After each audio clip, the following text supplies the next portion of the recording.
जनता curfew काणकोणकारांनी मोठ्या प्रमाणात support दिलो.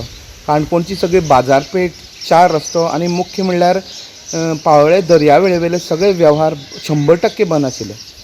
RDXGOA खातीर काणकोणच्यान 22 परते.